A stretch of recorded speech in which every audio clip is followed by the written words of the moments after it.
Bonsoir à tous, ravi de vous retrouver pour cette conférence de la Fondation Alzheimer qui va être développée dans le cadre de la Semaine du cerveau. En France, au mois de mars, on crée une semaine justement pour essayer de mieux comprendre le fonctionnement de ce magnifique organe qu'est le cerveau. Alors l'idée qu'on a choisie au niveau de la Fondation, c'est de vous parler de la prévention. On entend très souvent parler de médicaments. Malheureusement, on n'en a pas encore énormément de très efficaces.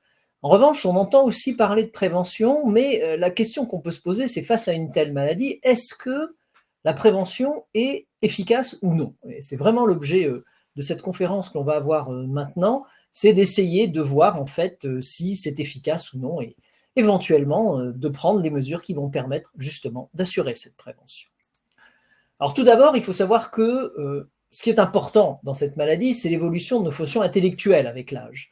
Les fonctions intellectuelles, c'est l'attention, le raisonnement, la mémoire, le langage, bien sûr, les fonctions exécutives, les gnosies, c'est les connaissances qu'on a, et les praxis, c'est les mouvements qu'on est capable de faire, les mouvements complexes. Ce que l'on sait aujourd'hui, c'est que, comme tout muscle, comme tout os, on a un vieillissement de notre cerveau et donc un vieillissement de nos fonctions cognitives qui est un vieillissement normal. C'est-à-dire que vous conservez l'attention, le raisonnement, la mémoire, mais vous êtes plus lent, vous êtes moins réactif, vous vous endormez plus facilement, mais vous avez toujours vos capacités de jugement. En revanche, il existe ce qu'on appelle un vieillissement pathologique. C'est-à-dire que c'est cette baisse également de ces fonctions intellectuelles, mais beaucoup plus rapide. Vous voyez ici la comparaison sur ces deux courbes d'un vieillissement normal et d'un vieillissement pathologique qui s'accélère. Ce qui se passe, c'est qu'à un moment, on a tous des pertes de mémoire. Il faut savoir qu'à partir de 45 ans, notre cerveau a un peu plus de mal à retenir les choses. Premier élément qu'on oublie après 45 ans, c'est les noms propres. Donc, vous inquiétez pas. Ce qui est important, c'est qu'ils puissent revenir une heure ou deux après, mais vous allez avoir « Ah, comment s'appelle-t-il » C'est un grand, grand classique.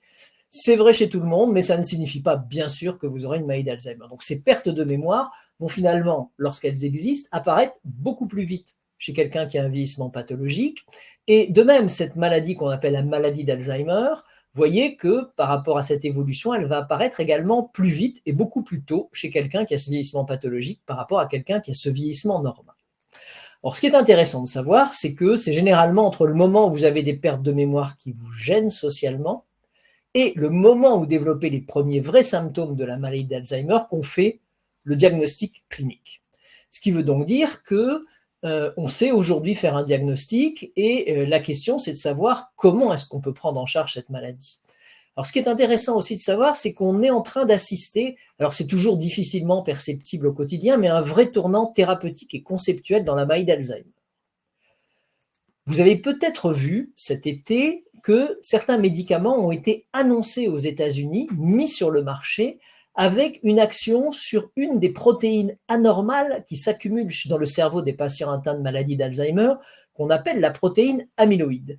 Sur le graphique en bas à gauche, vous voyez en bleu quelqu'un qui n'a pas pris le médicament, donc il y a toujours cette accumulation de protéines amyloïdes, et quelqu'un qui a pris le médicament, et vous voyez un véritable nettoyage par ce médicament de cette protéine amyloïde. Donc on s'est dit, c'est formidable, c'est la première fois qu'on agit sur réellement les lésions qu'entraîne la maladie d'Alzheimer dans notre cerveau. Mais maintenant, quand on regarde la variation de ce qu'on appelle la baisse des fonctions cognitives, est-ce qu'on ralentit justement ce déclin? Est-ce qu'on freine le déclin qu'on a vu, qui est plus rapide chez les patients atteints de maladie d'Alzheimer? Vous voyez là que la différence, qui est estimée à 27%, reste sur une période de 12 mois relativement minime.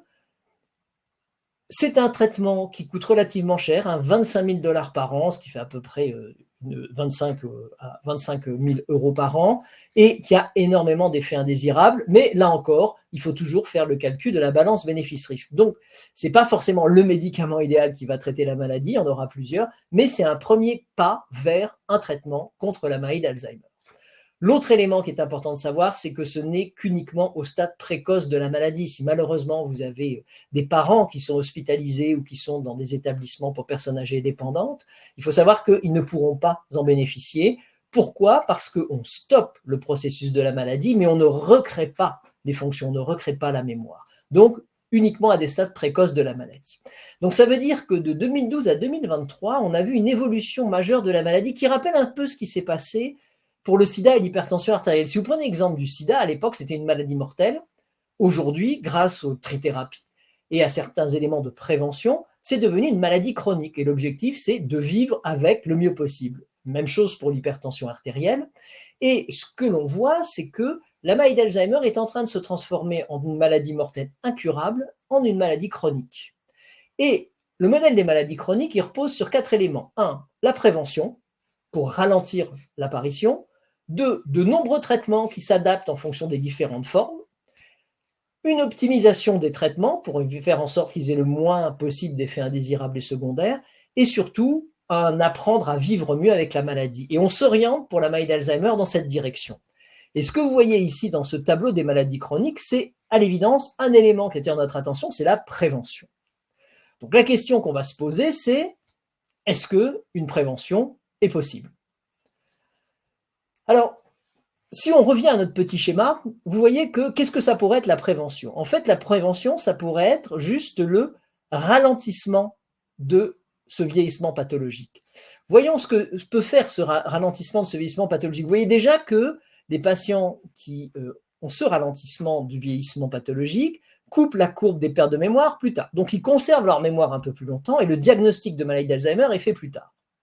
Du coup, ce diagnostic fait plus tard, il est fait parfois tellement plus tard, et gagner 5 ans, qu'il peut être lié par exemple au fait de décéder. Quand vous avez un certain âge, souvent cette maladie se développe à des âges très avancés, vous pouvez mourir d'autre chose, et finalement ces quelques années que vous allez gagner par ce ralentissement vont faire que bien que vous pourriez avoir la maladie d'Alzheimer, vous ne la développerez pas, vous n'en aurez pas les signes cliniques, et finalement c'est comme si vous étiez en quelque sorte non malade.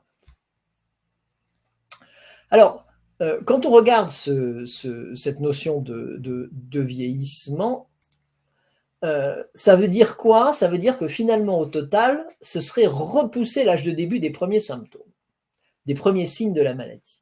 Alors, est-ce que c'est possible? Est-ce qu'on peut avoir cette action? Alors, il faut aller dans une étude qui est sortie il y a maintenant à peu près 5 ou 6 ans, où on a essayé de regarder si en effet, en fonction d'un certain élément de prévention, et le premier élément de prévention, c'est le temps. Vous savez que notre santé s'est améliorée depuis les années 40 et on vit de plus en plus longtemps. La question, c'est de savoir si on vit de plus en plus longtemps avec moins de risques de faire une maladie d'Alzheimer. Donc, les chercheurs ont étudié une étude qui a commencé en 1945, juste après la guerre, qui s'appelle l'étude de Framingham, petit village aux États-Unis, dans la région de Boston, qui suit depuis cette date tous les gens dans ce village. Ils les ont découvert comme ça les premiers facteurs de risque cardiovasculaire, le cholestérol, les troubles du rythme, et ils s'intéressent maintenant à la maladie d'Alzheimer. Donc, qu'est-ce qu'ils ont fait? Ils ont regardé en 1980 dans cette cohorte d'individus qui ne sont pas des patients, qui sont des gens qui sont comme vous et moi et qui voient apparaître la maladie, malheureusement, ils sont aperçus qu'en 1980, c'était 3,6% de leur population qui développait à terme une maladie d'Alzheimer. Ils ont regardé en 1990 2,8%. Et vous savez que parallèlement à ces évolutions, on a une amélioration de nos facteurs de risque. Quand vous regardez ensuite 2000, 2,2%. Et enfin 2010, 2%. Donc on a perdu 1,6% de risque absolu de faire une maladie d'Alzheimer en 30 ans. Et on voit qu'en 30 ans, nos facteurs de risque se sont améliorés. Donc on a déduit que finalement, si on arrive à trouver les éléments qui nous permettent justement d'avoir cette tendance, on pourrait mettre en place une prévention de la maladie d'Alzheimer. Et c'est ce qui a été fait maintenant depuis 10 ans. On a identifié les facteurs de risque qui font que vous développez votre maladie d'Alzheimer plus tard, ou les facteurs protecteurs. Et l'idée, c'est de les examiner, de les utiliser et de faire en sorte qu'on puisse ainsi bénéficier d'une prévention. Alors, ça veut dire quoi? Ça veut dire que oui, il est possible de repousser les premiers signes de la maladie d'Alzheimer et donc de la prévenir. Première étape de la prise en charge d'une maladie chronique comme la maladie d'Alzheimer. Alors, on va prendre un exemple de quelqu'un qui a eu un vieillissement réussi, qui a vécu jusqu'à l'âge de 122 ans. C'est une Française, Jeanne Calment. Elle est née le 21 février 1875, elle est décédée le 4 août 1997. Alors, elle, son truc pour conserver ses fonctions cognitives et son espérance de vie, c'était un verre de Porto par jour, 1 kilo de chocolat par semaine, se recouvrir d'huile d'olive sur le corps régulièrement, et puis surtout, elle avait un optimisme à toute épreuve. Alors, on lui prête une phrase pleine d'humour: « J'ai attendu 110 ans pour être célèbre, j'entends bien en profiter le plus longtemps possible ». C'est ce qu'elle a fait, elle en a profité pendant 12 ans de sa célébrité. Si maintenant on regarde de manière un peu plus sérieuse ce qui se passe dans notre cerveau et comment une prévention est possible sur le plan biologique. Vous voyez, ça, c'est un cerveau avec ses circonvolutions. Et au sein de ce cerveau, on a des cellules. Ces cellules sont des cellules, ce sont les neurones. Ce sont elles sur lesquelles se base tout le fonctionnement intellectuel, le fonctionnement cérébral. Et vous voyez que le neurone, ici, il a un petit corps renflé au milieu et des tas de prolongements dans tous les sens. Et ces prolongements, en fait, lui permettent d'entrer en communication avec d'autres neurones. C'est ce qu'on appelle des synapses, hein, c'est le terme technique, et il se passe des informations. Et c'est grâce à ce réseau de neurones que finalement, nous fonctionnons. Alors, ce qu'il faut savoir, c'est que ces neurones, malheureusement, après 25 ans, ils ne se divisent plus. On a un potentiel de neurones, une capacité de neurones, un capital cerveau, qui fait à peu près 80 milliards à 100 milliards de ces cellules. Mais ce qui est très intéressant, c'est que ces 100 milliards de neurones, ils ont la capacité de se connecter chacun à 10 000 autres neurones. Si bien que vous faites, comme vous le voyez, 1 million de milliards de connexions. C'est-à-dire plus d'étoiles que dans notre galaxie. Donc, une grande richesse, une grande variété. Et c'est ça, finalement, c'est ces connexions qui vont nous permettre, justement, de lutter contre ce vieillissement cérébral. Préserver son capital cerveau, c'est quoi? Préserver ses neurones, c'est quoi? Favoriser ses fonctions, eh bien, si on regarde un niveau de ce capital cerveau qui diminue et qui entraîne vers la maladie d'Alzheimer, si vous avez un capital cerveau élevé, c'est-à-dire beaucoup de neurones, beaucoup de connexions, vous voyez que, par exemple, vous allez couper la maladie d'Alzheimer à ce point. Si vous avez un capital neurone plus faible, des connexions plus faibles, vous voyez que vous allez le couper plus tôt. Donc, ce qui est important, ce sont ces connexions et ce sont nos neurones. Donc, il faut protéger nos neurones et favoriser la création de ces connexions pour justement assurer cette fameuse prévention qui va nous permettre justement de repousser l'âge de début des symptômes. Exactement ce qu'on avait prévu dans la prévention possible. Maintenant, ce qu'il faut savoir, c'est qu'il y a 4 grands types d'actions qui vont permettre justement d'améliorer notre capital cerveau et repousser l'âge de début des symptômes de la maladie. Alors, à ce point de la présentation, est-ce que vous avez des questions? Alors, si vous pouvez nous les passer dans le chat, je serais ravi d'y répondre. De toute façon, on va avoir 2 séances de questions, une maintenant, une un peu plus tard, et à la fin, on aura une séance où je répondrai à vos questions de toute façon en direct. Et si je n'ai pas le temps de répondre à toutes vos questions, nous allons mettre en place un replay de cette présentation et répondre, dans le cadre de ce replay, à l'ensemble des questions que vous nous aurez posées. Donc, je vous présente là Magali Dumont, qui est scientifique, spécialisée dans les neurosciences, et qui va justement animer ces questions. Bonjour Magali. Bonjour Philippe. Alors, je vais effectivement servir de porte-parole ce soir pour toutes les questions que vous pouvez vous poser.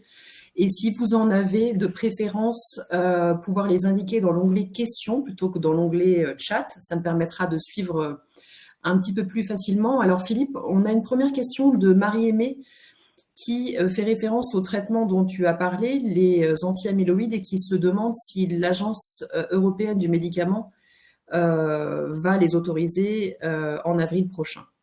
Alors ça, c'est une très bonne question. Alors, entre avril et juin, probablement, ils sont en train d'examiner la question. Alors, étant donné que les enjeux sont absolument énormes, il n'y a rien qui filtre actuellement. Vous savez qu'aujourd'hui, en France, en Europe, il y a une agence européenne qui donne un premier avis, et ensuite, chacune des agences, en France, en Allemagne, etc., en Europe, donnent leur propre avis derrière par la suite. Alors, les États-Unis ont donné un accord positif, le Japon a donné également un accord positif.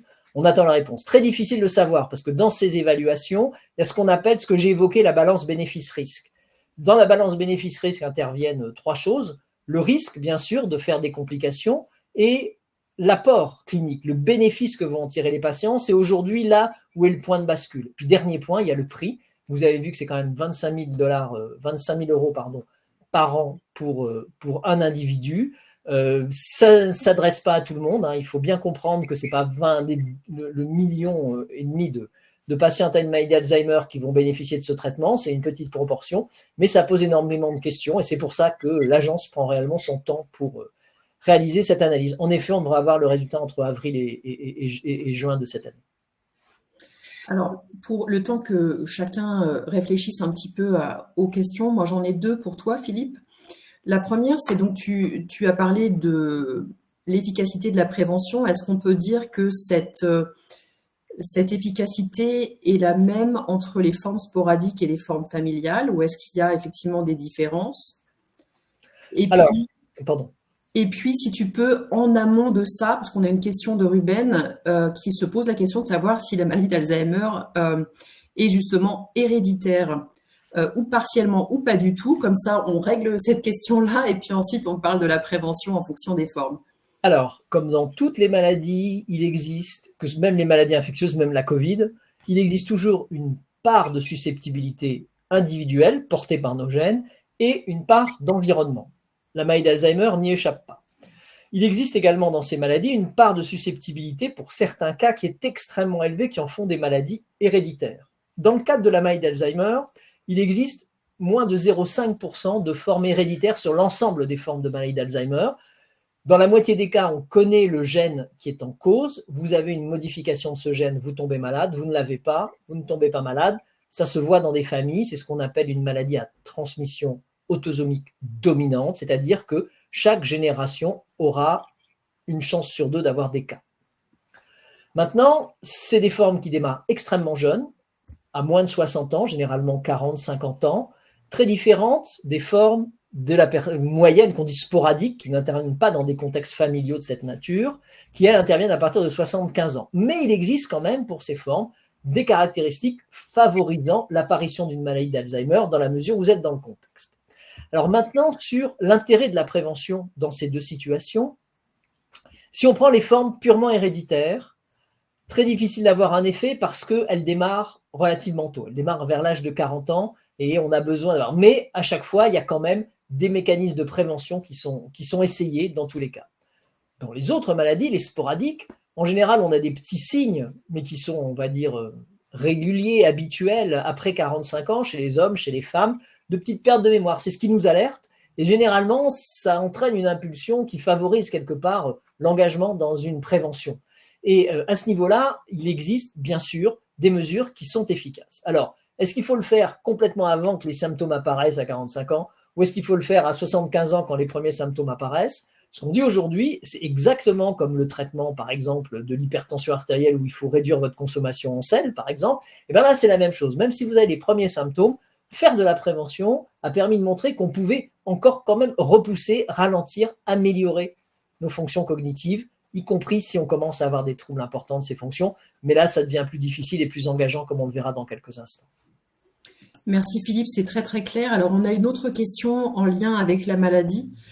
Oubi voudrait savoir si lorsqu'on observe une atrophie des hippocampes, est-ce que ça veut nécessairement dire qu'il s'agit d'une maladie d'Alzheimer? Alors, on peut avoir des atrophies des hippocampes pour plusieurs raisons et pas forcément pour une maladie d'Alzheimer, c'est une première chose.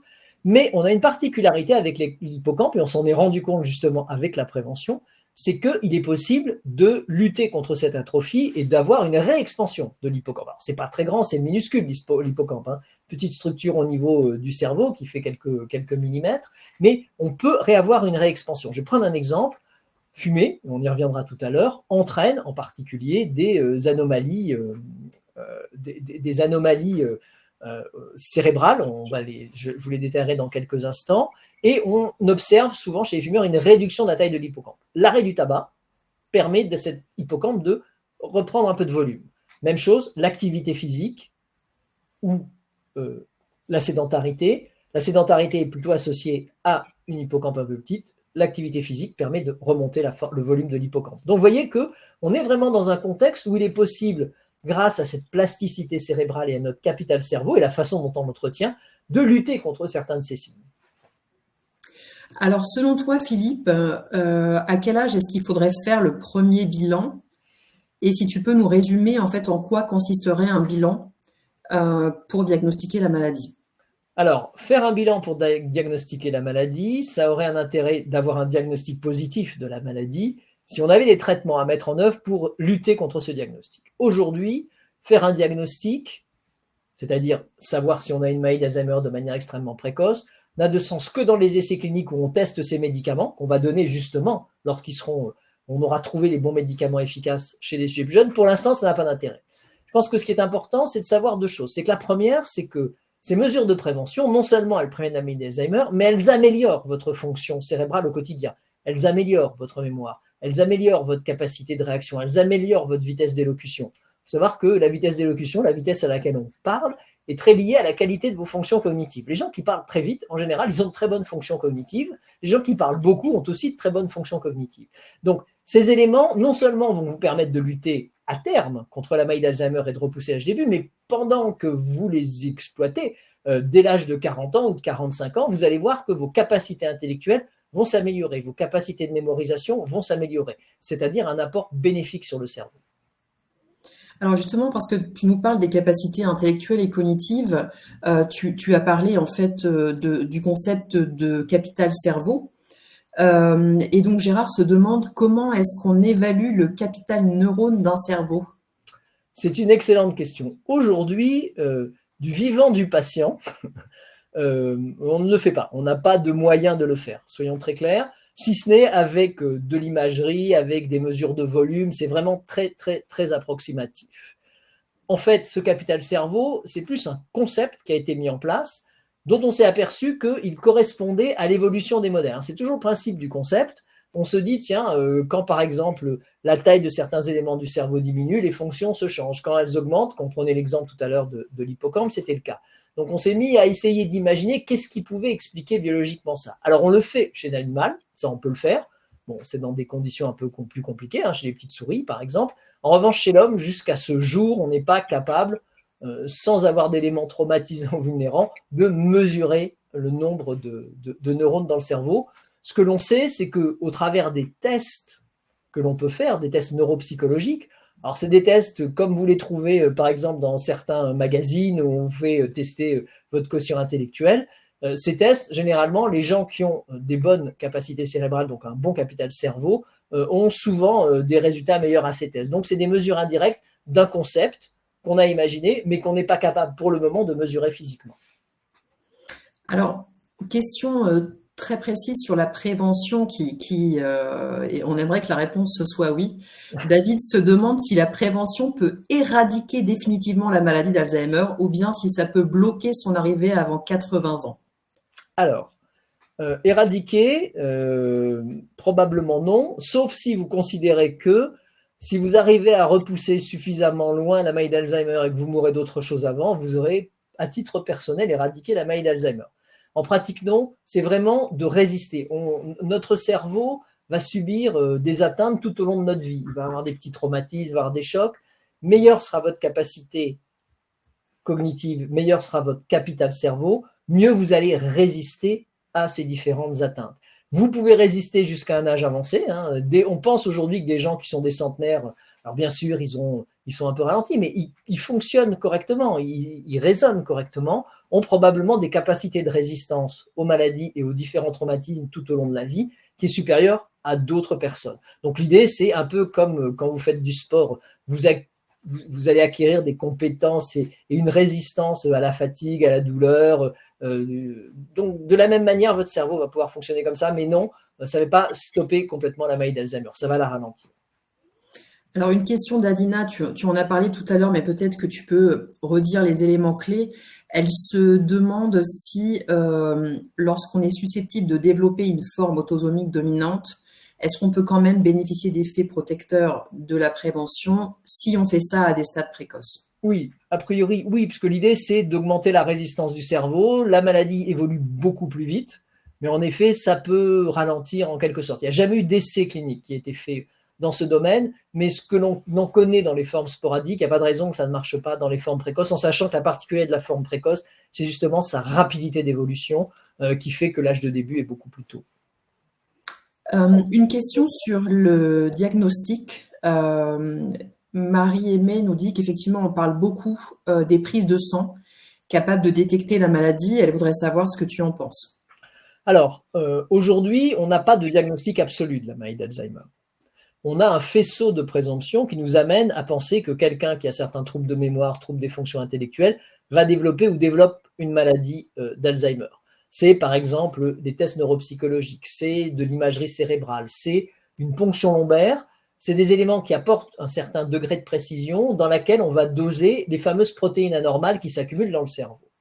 Depuis à peu près une dizaine d'années, on a des outils ultra sensibles qui permettent, parce que les quelques protéines qui sont dans ce cerveau, de temps en temps, elles s'échappent du cerveau et vont se balader dans la circulation sanguine, mais il y en a extrêmement peu. Donc les techniques aujourd'hui ont ce qu'on appelle une sensibilité, la capacité à détecter quelque chose qui est extrêmement peu dense, enfin peu fréquent, sont en train de marcher. En particulier, il y a plusieurs articles qui ont montré qu'avec une prise de sang, des techniques assez lourdes, on appelle ça de la spectrométrie de masse en particulier, ils ont réussi à trouver des petits fragments de ces protéines anormales en quantité anormale. Et ils ont mis ça en corrélation avec ce qu'on trouvait dans le liquide céphalorachidien. Donc l'avantage, c'est que ça fait à peu près la même chose que le liquide céphalorachidien ou que l'imagerie cérébrale, mais c'est beaucoup moins contraignant. On fait juste une prise de sang et c'est derrière qu'on va utiliser des appareils extrêmement sophistiqués pour aller mesurer. Mais en effet, c'est vraiment le futur diagnostic. Et l'idée derrière tout ça, c'est que le jour où on aura les médicaments qui vont répondre réellement, qui vont permettre de faire des progrès, il faudra la donner le plus tôt possible. Pourquoi? Parce qu'une fois que les neurones sont abîmés par la maladie, ils ne peuvent pas repousser. Donc il faut en avoir le plus possible, donc avoir la meilleure capacité cérébrale, le meilleur capital cerveau, pour les prendre le plus tôt possible, et donc pour ça, le diagnostiquer le plus tôt possible. À ce moment-là, ce seront des outils hyper performants. Mais aujourd'hui, je ne vous conseille vraiment pas d'aller faire ce genre de tests qui ne sont pas actuellement disponibles dans le commerce. Ils sont toujours à l'état de recherche. Merci Philippe, c'est très très clair. Alors une question qui a à voir avec l'autisme et pas l'autisme, les troubles de l'attention et de l'hyperactivité, pardon. Oui. Et donc Sylvie se demande si ce type de trouble peut potentiellement se transformer en une maladie d'Alzheimer plus tard. Non. Aujourd'hui, il n'y a aucun élément qui va dans ce sens. Non. Il n'y a aucun élément qui va dans ce sens. En plus, on a des moyens indirects de le contrôler par des médicaments. Non, ce n'est pas l'autisme, c'est un autre trouble neuropsychologique. Non, aujourd'hui, non. Alors, autre question, même si un traitement n'existe pas, peut-on faire un diagnostic et donc prédire la maladie si on a de nombreux antécédents, mais pas de symptômes, en tout cas à l'heure précise? Théoriquement, oui, on peut le faire. On le fait dans des essais cliniques, on le fait dans des études pour essayer de diagnostiquer le plus précisément possible des patients en sachant qu'ils ont un contexte qu'on appelle familial, une susceptibilité un peu dans la famille. Mais alors oui, c'est possible, mais c'est toujours à titre de recherche, toujours pour améliorer la qualité et le moment où on va donner les traitements. Autre question, Olivier souhaiterait savoir ce que tu penses du NORA-test qui est présent dans 2000 laboratoires d'analyse médicale. Alors, si je me souviens bien, le NORA-test, c'est un test, parce qu'il y en a beaucoup des tests qui testent en particulier des dérivés de l'adrénaline et autres. Il existe beaucoup de tests, mais jusqu'à présent, aucun n'est capable de diagnostiquer une maladie d'Alzheimer. Je le répète, c'est très difficile de diagnostiquer une maladie d'Alzheimer. En France, on a la chance d'avoir ce qu'on appelle des réseaux de centres mémoire dans les hôpitaux, dans certaines cliniques privées, dans les CHU, qui font les cas souvent les plus compliqués. Et en général, le diagnostic, surtout à des stades très précoces, prend en général 3, 4, 5, 6 mois, en y ajoutant des tests neuropsychologiques, de l'imagerie cérébrale, l'identification du vivant du patient par l'intermédiaire de l'imagerie cérébrale de la quantité de protéines amyloïdes qui est dans le cerveau, de protéines tau, la réalisation de ponction lombaire et également l'évolution. Le test qui vous dit, voilà, en 5 mots ou d'une manière générale, vous faites un test, je vais vous dire votre probabilité 2. Aujourd'hui, c'est pas sérieux, il faut rentrer dans un circuit bien particulier. C'est difficile de faire un diagnostic de maladie d'Alzheimer. Pourquoi? Parce qu'il y a beaucoup de maladies qui simulent la maladie d'Alzheimer. La première d'entre elles, c'est la dépression. Quand vous êtes déprimé, vous avez des troubles de mémoire, vous avez des troubles de l'attention, vous avez un certain degré d'apathie, vous avez un certain degré de fatigue, symptômes qu'on retrouve en début de maladie d'Alzheimer. Et l'important et l'intérêt de ces centres, c'est d'identifier des gens qui ont des troubles qu'on appelle mnésiques, des troubles de mémoire la plupart du temps, des troubles fonctionnels, et de dire à partir de ces troubles si derrière c'est une maladie d'Alzheimer ou autre chose, une dépression. On a inventé les antidépresseurs qui prennent en charge ce type de maladie, et à ce moment-là, il n'y a pas de maladie d'Alzheimer, il y a une dépression. Alors, une dernière question avant de reprendre ton exposé. Tu as parlé d'évolution rapide pour les Alzheimer précoces, ou en tout cas pour les formes familiales, et on se demande, en termes de nombre d'années, de quoi est-ce qu'il est question? Alors, je suppose de nombre d'années d'espérance de vie à partir du diagnostic ou au total d'espérance de vie? Quand on parle de l'âge moyen d'apparition des symptômes, on C'est ça, parle entre le vraiment début, le stade le plus sévère et voilà. Alors, généralement, les premiers stades apparaissent aux alentours de 40, 45 ans en moyenne, voire 50 ans, et la sévérité va apparaître dans les 5 à 10 années qui suivent au maximum. Donc, ça va assez vite quand même par rapport à une maladie sporadique qui peut durer beaucoup plus longtemps. Alors, pour les questions qui avaient attrait à l'alimentation et à l'activité physique, Philippe aura les réponses voilà, dans les prochaines minutes. Donc, je te redonne la parole. Merci, merci Magali. On a terminé notre discussion il y a quelques instants sur il y a 4 grands moyens de faire de la prévention. Eh bien, on va voir le premier. Le premier, c'est d'utiliser son cerveau. Il faut utiliser cet organe sans modération. Ne vous allez pas croire que vous allez le fatiguer. Si vous le fatiguez, vous dormez, ça ira mieux après, mais il faut vraiment l'utiliser au maximum de ses capacités. Or, le cerveau est un organe un peu coquin dans la mesure où son boulot, c'est de minimiser sa consommation d'énergie. Quand on est assis comme ça, vous m'écoutez, moi je vous parle, notre cerveau consomme à peu près 30% de l'énergie de notre corps. Et notre corps, ça l'embête. Il veut lui diminuer sa consommation d'énergie, donc moins le faire travailler. Donc il faut le faire travailler. Et le faire travailler, parfois, ça vous demande, ça vous crée des petites fringales, donc c'est pas étonnant. Donc l'idée, c'est vraiment de penser à le faire travailler. Pour préserver son capital cerveau, c'est comme vos muscles, il faut avoir une certaine rigueur et faire une certaine gymnastique. Alors vous en faites probablement tous les jours, sans vous en apercevoir. L'idée, c'est de le renforcer un petit peu. Et il y a plusieurs actions qui permettent justement de préserver son capital cerveau. La première, vous la voyez en gauche de l'image, c'est la lecture. La lecture, quoi que vous lisiez, que ce soit l'intégrale de la Pléiade ou le dernier magazine, lire stimule votre cerveau et il le stimule à tous les niveaux. Bien sûr, c'est la lecture, c'est les mots, c'est la compréhension, mais ça génère en vous des images, ça génère en vous des sensations, des odeurs. Si vous prenez la Madeleine de Proust, par exemple, ne serait-ce que de l'évoquer, va faire fonctionner votre cerveau. Donc, cette stimulation générale au maximum de votre cerveau est essentielle pour assurer justement ces connexions. Pourquoi ? Parce qu'entre un mot, vous allez le connecter à une impression qui va souvent dépendre de ce que vous avez vécu vous-même, donc va enrichir votre activité en permanence. Alors, on va lutter contre un mythe urbain, une légende urbaine, c'est on n'utilise que 10% de son cerveau. Non, on utilise 100% de son cerveau, mais on l'utilise plus ou moins, mais à chaque fois, on l'utilise complètement. Donc, n'hésitez pas à l'utiliser, vous n'avez pas 90% du cerveau qui dorment dans un coin, tout est utilisé. D'autres activités qui ne sont pas forcément des activités intellectuelles stimulent extrêmement bien votre cerveau. Là, vous en avez une, c'est le jardinage. Le jardinage est quelque chose qui stimule extrêmement bien le cerveau, comme le bricolage d'ailleurs. Qu'est-ce que c'est le jardinage? Si on regarde la chose, ça a l'air simple, c'est très complexe. Vous êtes jardinier, qu'est-ce qui est bien? C'est dans votre petit terrain, votre lopin de terre ou votre petit jardin, finalement, d'imaginer un certain nombre d'éléments qui vont vous permettre de voir de jolies fleurs ou de récolter vos légumes pour les manger.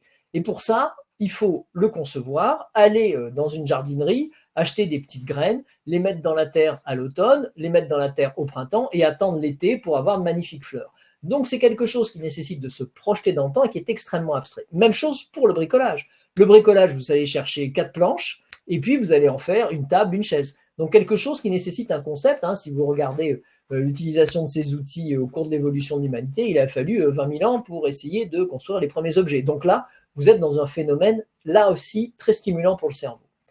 Autre phénomène stimulant pour le cerveau, c'est le tricot. Alors en particulier, le tricot vous stimule le cerveau. Pourquoi ? Parce que vous avez besoin d'être concentré, il ne faut pas rater une maille. Vous avez besoin de réfléchir, vous avez besoin de calculer, vous avez besoin d'avoir une agilité des doigts. Donc tous ces éléments sont des stimulateurs de différentes parties de votre cerveau. Donc si vous savez tricoter, tant mieux pour vous. Si vous ne savez pas, c'est pas mal d'apprendre et en plus, vous pouvez faire des habits chauds pour l'hiver. Troisième point qui marche extrêmement bien sont les voyages.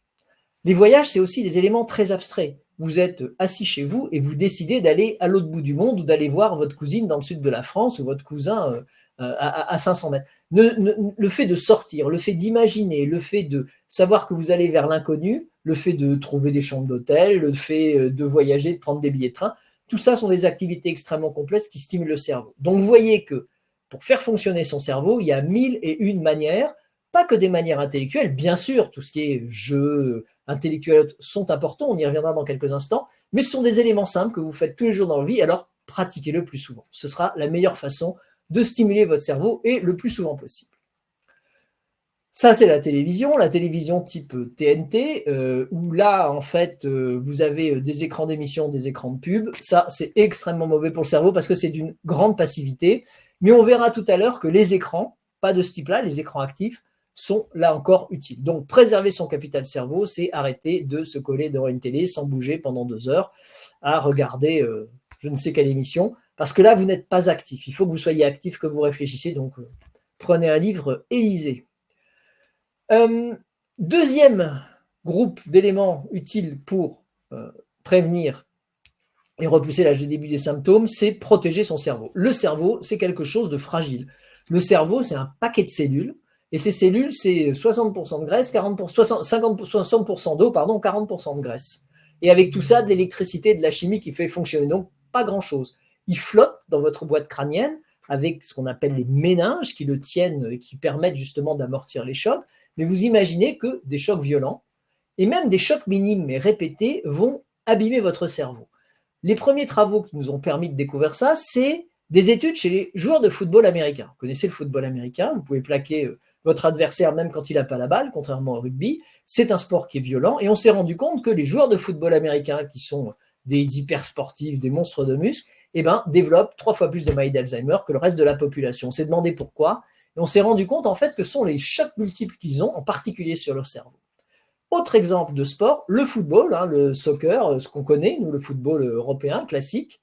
Les joueurs de football qui jouent avec la tête, eux aussi sont soumis à un risque de maladie d'Alzheimer plus élevé. Il y a une étude en particulier écossaise qui est allée mesurer ça, et ils se sont rendus compte qu'un joueur de football qui joue avec sa tête et qui fait au minimum 2000 têtes au cours d'une carrière, je ne sais pas si vous avez déjà pris un ballon qui part à pleine vitesse en cuir et le détourner mais avec la tête, au cours d'une carrière de 20 ans, en pratique, il développe plus de maladie d'Alzheimer. C'est pour ça qu'en particulier, dans cette même région, en Écosse, dans les clubs de sport de foot, les moins de 12 ans ne peuvent pas jouer avec la tête, pour justement protéger la tête à un moment où le cerveau se développe. Vos neurones y poussent jusqu'à l'âge de 25 ans, donc il faut en particulier faire attention à ces âges-là, sur cette fragilité.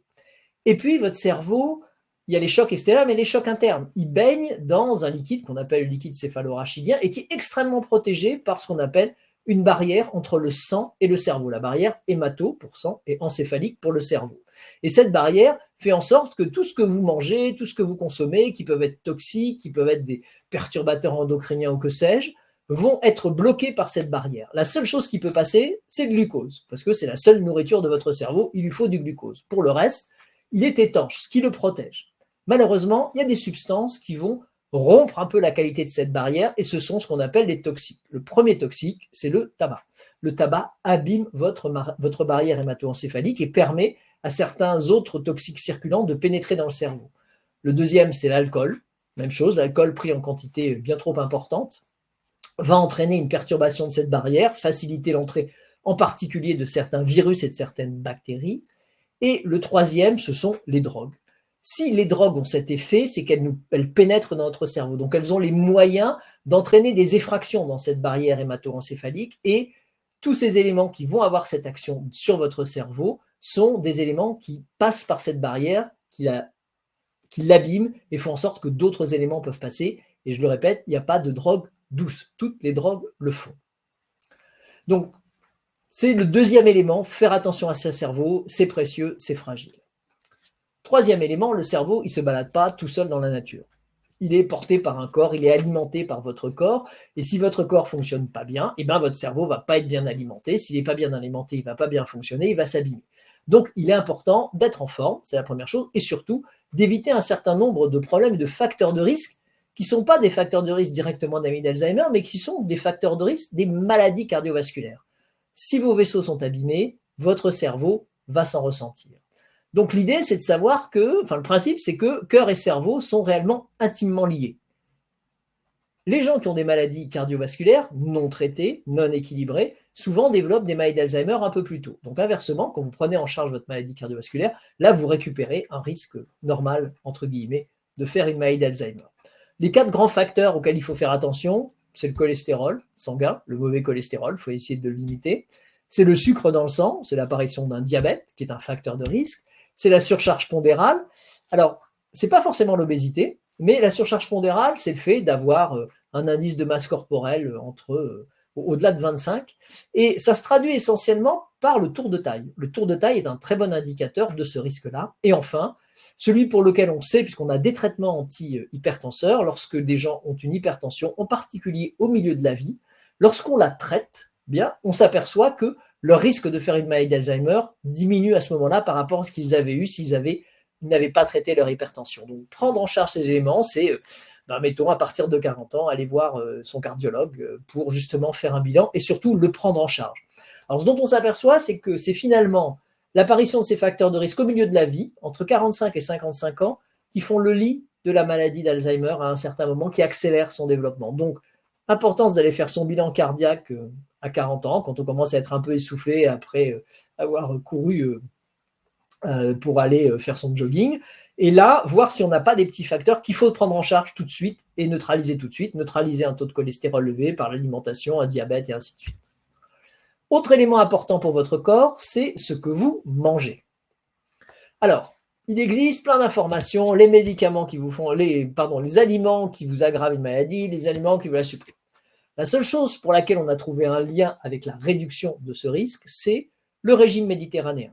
Il existe des tas de régimes, des jeûnes, etc. Non, laissez tomber. La seule chose pour laquelle on a des évidences cliniques, des évidences médicales, des évidences en population, c'est le régime méditerranéen. On s'aperçoit que les gens qui ont ce type de régime développent des maladies d'Alzheimer plus tard. Alors, c'est quoi le régime méditerranéen? Un régime à base d'huile d'olive, à base de fruits, à base de légumes de saison frais, à base de graines, d'amandes, de noix de cajou, de pistaches, et à base de poissons, au moins 2 fois par semaine, et également échanger les viandes rouges par des viandes blanches. Vous pouvez consommer des viandes rouges, mais pas trop souvent, prenez plutôt de préférence des viandes blanches, et comme ça, vous pourrez bien sûr bénéficier non seulement d'une diminution de votre risque cardiovasculaire, très utile pour le risque cardiovasculaire, mais également de votre risque de développer malheureusement précocement une maladie d'Alzheimer. Autre élément important, c'est l'activité physique. L'activité physique améliore la qualité de votre cerveau à plusieurs niveaux. Tout d'abord, vous allez générer ce qu'on appelle des neurotransmetteurs qui vont être très positifs sur le développement de votre cerveau. Ce sont des espèces de petites hormones qui sont fabriquées par le cerveau et vous en connaissez certainement une qu'on appelle les endorphines. Alors, qu'est-ce que c'est que les endorphines? Ce sont des substances qui, dans notre cerveau, apparaissent au moment où votre cerveau a un peu tendance à souffrir pour essayer de calmer la douleur. C'est les mêmes produits qu'on injecte malheureusement quand les gens prennent de la morphine. C'est les mêmes récepteurs qu'ils utilisent. Quand vous connaissez certains sportifs, en particulier les coureurs de marathon, au bout d'un certain temps, ils se mettent à sécréter beaucoup d'endorphines et ça leur crée d'ailleurs une euphorie, ça leur fait oublier la douleur et ça stimule le fonctionnement de leur cerveau et c'est très bon pour le cerveau. On sait aussi que les gens qui ont une activité physique, alors on l'a démontré dans des modèles animaux, régulière, une activité physique régulière permet à ces gens de réduire, par exemple, ce qu'on appelle la phosphorylation des protéines tau. Alors, qu'est-ce que c'est? Vous avez 2 lésions principales dans l'Alzheimer, l'amyloïde, on l'a vu avec les médicaments, et la protéine tau, qui est une protéine qui se situe dans le neurone, qui a tendance à se désorganiser par un mécanisme qu'on appelle la phosphorylation. Et bien, l'activité physique réduit, au moins chez l'animal, la phosphorylation de ces protéines tau. Et d'ailleurs, on est en train de développer, ils sont à court d'essai, des médicaments pour justement lutter contre cette désorganisation de la protéine tau. Donc, vous voyez, l'activité physique est un élément important. Quel type d'activité physique? Ce qu'on recommande, alors les 10 000 pas par jour, c'est très bien, mais c'est beaucoup. Quand vous faites un 9 trous, au golf, ça fait à peu près 8 000 à 9 000 pas.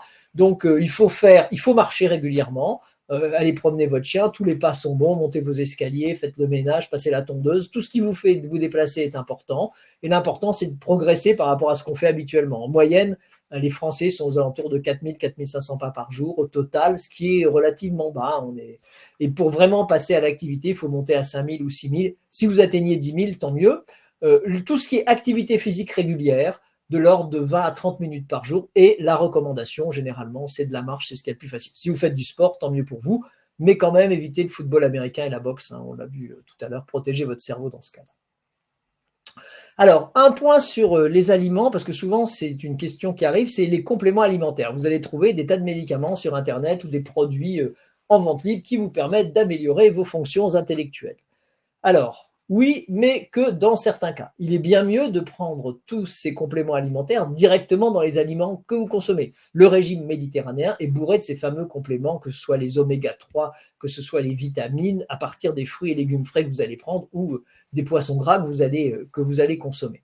Les consommer séparément, ça a été testé, puisqu'on peut les prendre entre guillemets comme des médicaments et les tester en tant que tels, n'ont jamais amélioré le risque de faire une maladie d'Alzheimer. Sauf si vous êtes carencé. Il se trouve qu'avec l'âge, on a tendance à pas forcément se prendre en charge très bien, en particulier au niveau de son alimentation, avoir toujours le même type d'alimentation, des gens qui mangent que des pâtes, etc. Donc du coup, vous allez vous carencer en certaines vitamines, et la première des vitamines dans laquelle la population française est carencée à 60%, c'est 60% de la population française est carencée, c'est la vitamine D. Alors, vous savez qu'on la donne chez les tout petits, en particulier jusqu'à l'âge de 6-7 ans, puis après on oublie. Mais chez les personnes plus âgées, puisque cette vitamine D se fait par exposition de notre peau au soleil, d'une part parce qu'on ne l'expose pas, et d'autre part que plus on vieillit, plus il est difficile de produire cette vitamine D grâce au soleil, et ben, la complémentation est quelque chose qui est important, et ça réduit les troubles de l'équilibre, ça améliore le score osseux, donc c'est quelque chose qui est utile. Les vitamines B, là encore, c'est si vous êtes carencé essentiellement à cause de votre alimentation, sinon si vous avez une alimentation saine et normale, ce n'est pas la peine. Les oméga 3, le plus simple, c'est de consommer des poissons gras. Alors j'ai toujours l'habitude de prendre un exemple, c'est le meilleur des poissons, c'est la sardine en boîte ou le merlan en boîte, vous savez, les petites boîtes là. Généralement, ça baigne dans l'huile d'olive avec un peu de citron, et c'est extrêmement riche en oméga 3. Sauf qu'il faut bien manger les petites sardines ou les petits poissons, mais aussi il faut bien penser à saucer l'huile. Pourquoi? Parce que baignant dans l'huile dans sa petite boîte de conserve, les oméga 3 ils vont passer du poisson à l'huile circulante. Donc comme ça, vous le saucez bien, vous le prenez, ça vous fait un repas, c'est pas cher, c'est très pratique et ça coûte beaucoup moins cher que de prendre des comprimés ou des capsules d'oméga 3. Les antioxydants, parce que l'oxydation, c'est la rouille, c'est associé au vieillissement. Le mieux, c'est d'accompagner vos plats avec des épices. Les épices sont extrêmement riches en antioxydants. Vous utilisez des herbes de Provence fraîches, de l'ail, tout ce qui vous passe par la tête, et vous allez comme ça consommer des antioxydants, pas la peine de prendre des comprimés. La plupart du temps, que ce soit les vitamines ou les comprimés, si vous en prenez trop d'un seul coup, vous allez en éliminer 90%, ce ne sera pas direct. Donc, un petit mot sur les compléments alimentaires, oui, mais dans certaines circonstances, comme celle que je viens de décrire. Voilà, on fait encore un temps et puis je vous expliquerai finalement le quatrième moyen d'améliorer son capital cerveau. Magali. Merci beaucoup Philippe. Là, on a des mesures très concrètes, des choses qui paraissent à peu près simples à mettre en place et qui sont particulièrement bénéfiques. Alors, il y a un élément que tu n'as pas évoqué, ce sont les antidépresseurs ou en tout cas les médicaments en lien avec les maladies mentales. Est-ce qu'on considère que le fait de traiter une dépression, c'est quelque chose qui est positif et donc qui va éviter la maladie d'Alzheimer, ou est-ce qu'on considère que ce sont des substances qui vont plutôt abîmer le cerveau et en particulier la barrière? Alors, s'il passe le cerveau, c'est une excellente question qui n'est pas simple à traiter et les scientifiques ne sont pas tous d'accord là-dessus. Si un médicament a une action sur le cerveau, c'est qu'il passe la barrière. Donc, quelque part, pour la passer, il faut qu'il fasse des trous un peu plus grands pour simplifier un peu les choses. La dépression, c'est une maladie que l'on trouve indépendamment de la maladie d'Alzheimer, c'est un fait, mais qui simule énormément les symptômes de la maladie d'Alzheimer. Donc, traiter la dépression est important. C'est une maladie grave.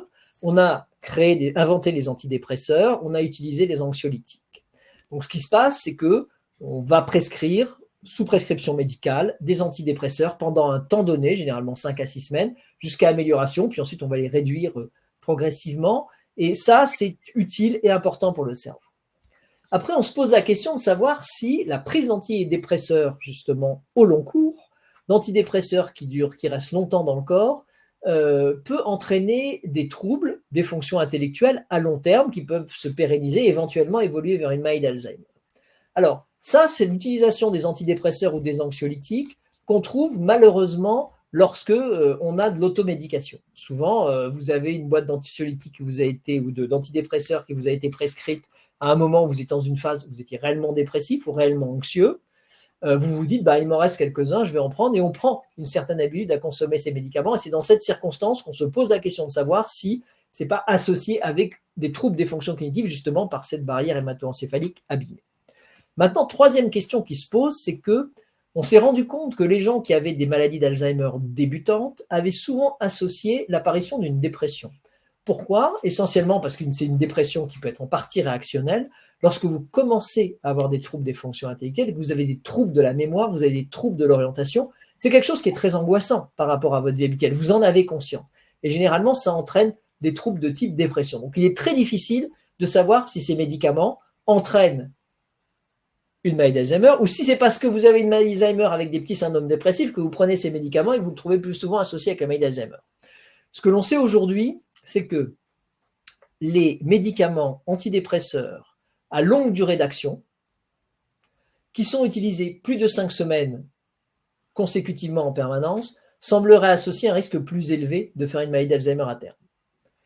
C'est pas parce que vous prenez 3 anxiolytiques un jour que ça va changer quelque chose. C'est pas parce que vous êtes traité pour une maladie dépressive, qui est une vraie maladie, je le répète, c'est une maladie grave qu'il faut traiter, que vous allez développer cette maladie d'Alzheimer. C'est plus l'utilisation prolongée de ces médicaments, souvent hors ordonnance. Il est rare que des médecins, sauf cas extrêmement graves ou extrêmement complexes, prescrivent pendant des années entières un certain nombre de médicaments, sauf si nécessaire, sauf si votre état de santé. Souvent, c'est de l'automédication. Donc, essayez d'éviter cette automédication. Et puis, si jamais vous faites une dépression, il est important de la traiter. Je le répète, les antidépresseurs sont d'excellents traitements de la dépression.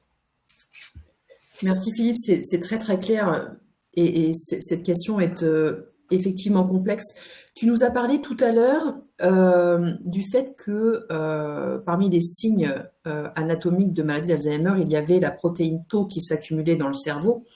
Et donc, une personne se demande quel est le rôle, en fait, de cette protéine. Alors, la protéine Tau, c'est une protéine de structure du neurone.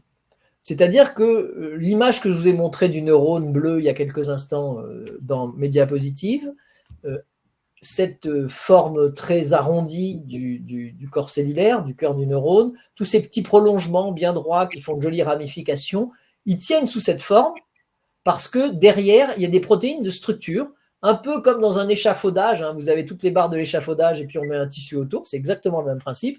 Sauf que là, ces protéines Tau, dans la maladie d'Alzheimer, parce qu'elles procèdent d'un phénomène de phosphorylation, elles ont des atomes de phosphore en trop, vont se désagréger. Et finalement, l'échafaudage qui tient votre voile, qui fait justement ces jolis neurones et ces jolies extensions dans tous les sens, va s'effondrer. Et ça va être un des signes de la destruction des neurones. C'est-à-dire que si le neurone n'est pas dans cette forme allongée, élégante, il ne va pas pouvoir fonctionner. Donc, il va être détruit au bout d'un certain temps, tout fripé. On appelle ça comment ça s'appelle en anglais, c'est des bouches, c'est des feuillages ratatinés, des broussailles, voilà. C'est un neurone en broussailles, pardon. Et donc, il ne va pas bien fonctionner. Donc, c'est à ça que sert la protéine Tau. Donc, ce qu'on cherche à faire aujourd'hui, c'est à limiter l'extension de la phosphorylation de cette protéine Tau par des médicaments qui sont actuellement en cours d'essai pour justement bloquer cette dégénérescence du neurone qui fait qu'on va avoir une perte de nos fonctions cognitives. Alors, on a, Philippe, des questions en lien avec la maladie, indépendamment de la prévention, et en particulier une question sur les troubles de la mémoire de travail. Est-ce que parce qu'on a des troubles de la mémoire de travail, cela va se traduire par une maladie d'Alzheimer? Alors, ce n'est pas tout à fait ça. C'est que les premiers symptômes d'une maladie d'Alzheimer, les troubles de mémoire, sont plutôt les troubles de ce qu'on appelle la mémoire immédiate, celle avec laquelle on travaille.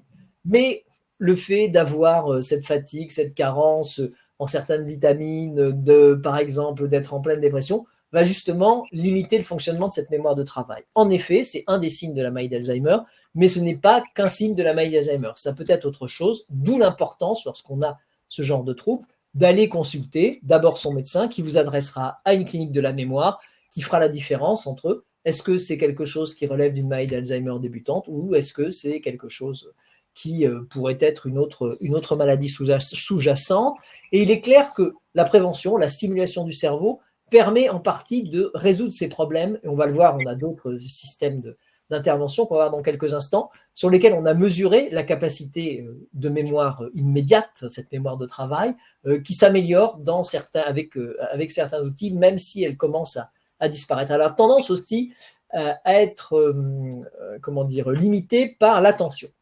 On a l'habitude de dire, on a un de nos intervenants fréquents qui s'appelle Sébastien Martinez, champion de France de la mémoire, qui peut vous expliquer, on a eu plusieurs webinaires là-dessus, comment stimuler votre mémoire. Il dit il y a 3 choses quand on veut retenir quelque chose. La première, c'est d'être concentré, d'être attentif.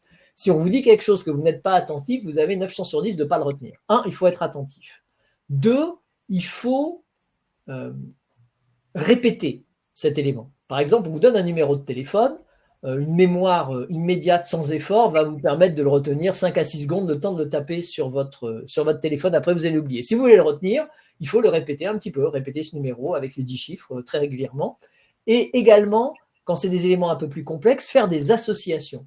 Associer cet élément à autre chose. Exemple, les noms propres. Les noms propres, c'est ce qui est le plus difficile à retenir. C'est pour ça que c'est ça qu'on oublie le plus facilement après 45 ans. Quand vous avez quelqu'un qui s'appelle Monsieur Petit, qui mesure 1,85 m, intellectuellement, vous n'associez pas vraiment le nom à la personne. Donc l'idée, c'est de trouver quelque chose qui, par exemple, il a un petit nez, vous permettra de le retenir plus facilement son nom quand vous le retrouverez. Et si bien que ces petits troubles que vous avez, qui apparaissent normalement parce que vous ne retenez pas le nom de la personne, va pouvoir être comblé en faisant travailler votre mémoire. Et pour la mémoire de travail, c'est la même chose. Si vous voulez retenir quelque chose, répétez-le. Et c'est vrai pour tout le monde parce que la limite la plus forte de troubles de mémoire, c'est le manque d'attention. On ne retient pas les choses, soit parce qu'on n'écoute pas, soit parce qu'on ne fait pas attention, soit parce qu'on a le nez collé sur son téléphone mobile et qu'on est en train de surfer pendant qu'on vous parle et du coup vous avez l'impression de ne pas avoir retenu. Donc l'attention est un élément important dans les troubles de la mémoire immédiate ou de travail. Alors un sujet dont on n'a pas parlé mais qui a son importance, c'est le sommeil. Et donc Oubi se demande s'il y a un lien entre l'apnée du sommeil et la maladie. Oui. Alors, c'est une longue histoire. Alors, on sait qu'il y a un lien parce qu'on sait que quand on la corrige, ce lien disparaît. Donc, c'est quelque chose qui permet d'avoir une action de prévention. Aujourd'hui, en 2012, il y a un chercheur danois qui est travaillé aux États-Unis qui s'est rendu compte que la nuit, lors de nos phases de sommeil profond, celles où on dort de manière la plus profonde, notre cerveau avait tendance à ouvrir des petits canaux qui permettaient d'éliminer certaines protéines toxiques, et en particulier les protéines de la maladie d'Alzheimer, la protéine amyloïde en particulier. Donc ça a été une découverte remarquable en 2012, et on s'est rendu compte que finalement, dormir, en particulier en phase de sommeil paradoxal, de sommeil profond, permet de nettoyer le cerveau. Quand, par exemple, vous avez mal dormi, vous avez souvent, comme on dit, du brouillard dans le cerveau. Quand vous avez bien dormi, ce n'est pas la même chose. Donc, c'est vraiment un élément important dont on pense qu'il a une action majeure sur les fonctions intellectuelles et les fonctions cognitives. Et par exemple, il y a un papier là, qui est paru récemment dans la revue Nature qui montre que stimuler les ondes cérébrales qui apparaissent justement à ces périodes-là, les ondes à 41, ce qu'on appelle les ondes gamma, par des stimulations visuelles et auditives, permet justement d'éliminer plus facilement ces protéines. Donc le sommeil est important. Si vous prenez quelqu'un qui ronfle, quasiment tout le monde ronfle, malheureusement parmi les personnes, pour 100 personnes qui ronflent, il y en a à peu près 20 qui non seulement vont ronfler, mais au bout d'un ronflement vont s'arrêter de respirer. C'est ce qu'on appelle l'apnée du sommeil. Si vous avez ces apnées du sommeil, en général, les gens ont des problèmes de somnolence, c'est-à-dire qu'ils dorment très mal. Et chaque fois qu'il y a une apnée, il y a un micro-réveil. Vous n'en avez pas conscience, vous avez l'impression d'avoir dormi, vous ne dormez pas. Donc vous ne dormez pas, vous n'avez pas de phase de sommeil paradoxal, vous éliminez moins bien vos protéines. Il est possible aujourd'hui par un certain type d'appareillage, en particulier en injectant de l'air au moment où vous arrêtez de respirer pour justement maintenir cette respiration. Il est possible de réduire, voire faire disparaître ces apnées du sommeil. Et quand on regarde les patients qui ont des apnées du sommeil, on voit qu'ils développent une maladie d'Alzheimer beaucoup plus tôt. Si on appareille ces patients pour justement lutter la nuit contre ces apnées du sommeil, ils vont être beaucoup plus éveillés, vont avoir un meilleur fonctionnement, ils vont avoir moins de brouillard cérébral et surtout, ils vont retomber au risque général de la population de faire une maladie d'Alzheimer.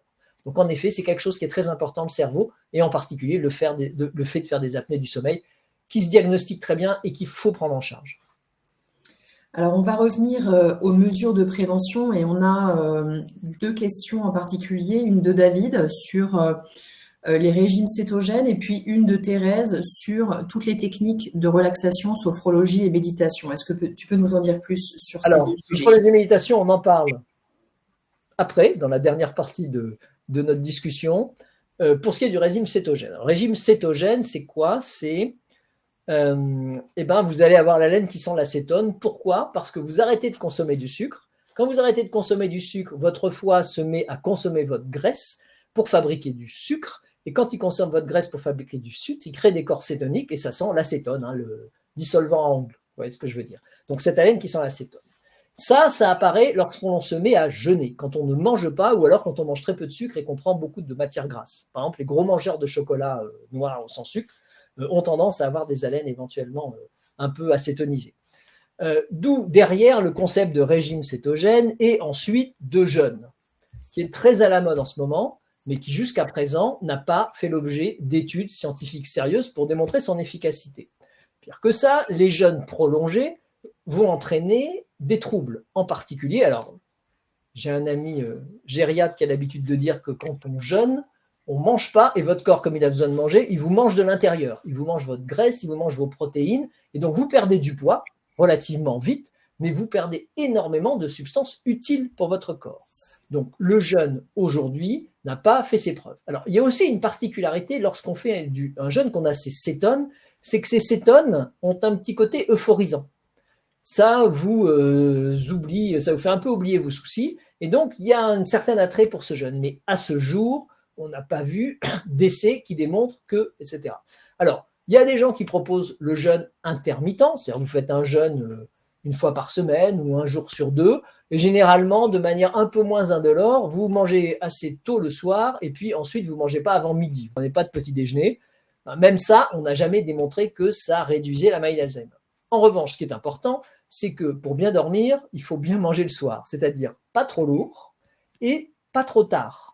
En gros, l'astuce, c'est il faut avoir mangé 2 heures au moins avant de se coucher pour avoir déjà un effet de digestion et pour avoir un meilleur sommeil derrière pour améliorer ça. Mais aujourd'hui, sur ces régimes cétogènes qui ont le vent en poupe partout sur les réseaux sociaux et auprès des influenceurs, on n'a pas de preuves. Je ne dis pas que ça ne marche pas, je n'en sais rien, on n'a pas de preuves scientifiques. En revanche, on sait que chez des gens qui font des jeûnes prolongés, à ce moment-là, on a des répercussions sur l'organisme et sur le métabolisme qui sont importantes.